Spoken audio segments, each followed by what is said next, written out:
Alright, so we got the Apple Watch Ultra 2 in this box today.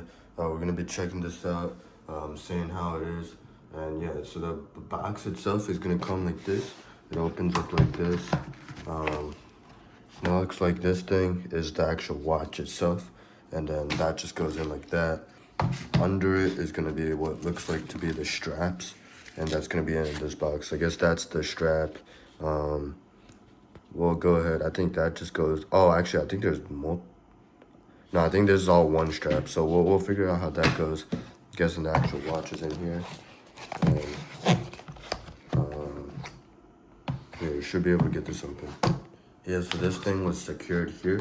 Two things. Once you undo that, this thing opens up. And it looks like this thing is just a charging cable.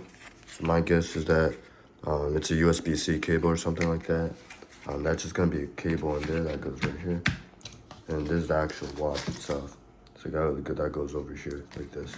So we're gonna take this and then we're gonna take this apart and then we're gonna put it on here and then we'll turn it on.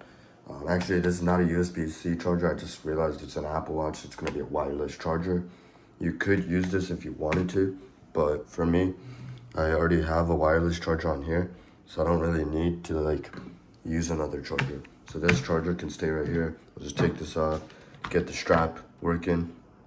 I think it's two different parts, so you gotta like somehow assemble that, and we'll turn this thing on, get this paired, and we'll see how it goes.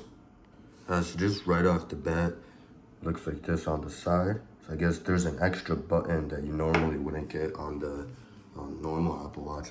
This is the Series 10 right here. As you can see, I think there's speakers on the left side, whereas this one has speakers, but it has like, I guess there's a mic here as well, and then there's an action button. So you get one extra button on the right. The left side has like the same two buttons, except this one sticks out a little bit more. So I guess depending on the case, it's easier to click just because it sticks out more. Whereas this one, it's more like embedded into the frame. So sometimes if you're wearing like gloves or something outdoors, it can be a little bit harder to click this one. But again, we'll go ahead and use it to see the difference. This is the Series 10, the 42 millimeter one, or the smaller size.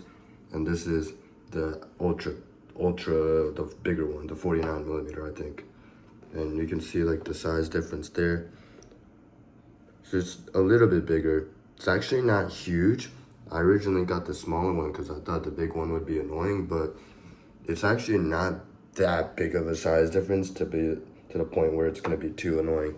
And again, I guess thickness wise, it's hard to see, but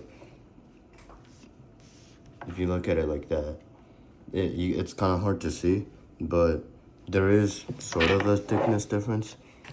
But then again, we'll get the straps put on, see how it is. Alright, so we got the straps on, both watches like side by side right here. But basically, yeah, that's the Ultra 2, this is the Series 10. And this strap, it is a little bit bigger as well. I don't know if it's a bigger strap size. This is the small / medium. I don't know if the Ocean Band also has multiple sizes. But yeah, we're gonna go ahead and put this on, try to get this thing set up, and we'll see if there's a big difference or no. Alright, so I got this thing on. I don't really know if I like this strap. I feel like it's a little bit more complicated to use. But then I have this thing over here. I'm not sure what's supposed to be with that, because then this thing can't fit into there. So it's like, I have this, but it's like, it's weird. If anything, I think I can just take this strap and just put it on this one. So if the strap is an issue, again, that's not as bad. I can still swap the bands. But yeah, first impressions, I mean, to be fair, the weight, I don't really notice, right? Like just wearing it, I don't really notice the weight. It feels pretty much the same as if I was wearing this one. Except visually looking at it when it's on my wrist, it's a lot bigger.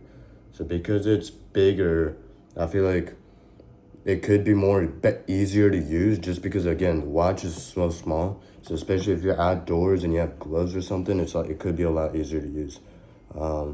But yeah, so far this thing's not turning on, so we're just gonna get this plugged in. Setup is gonna be pretty much the same thing as with the normal watch. So I'm sure I can cut the video. I don't have to show that, but again, yeah, that's the difference with the Ultra 2. Screen is pretty much good. There's no scratches or anything like that. In terms of functionality, these two have pretty much identical functionality. There's the Ultra 2, but it's pretty much the same thing as the Ultra 3.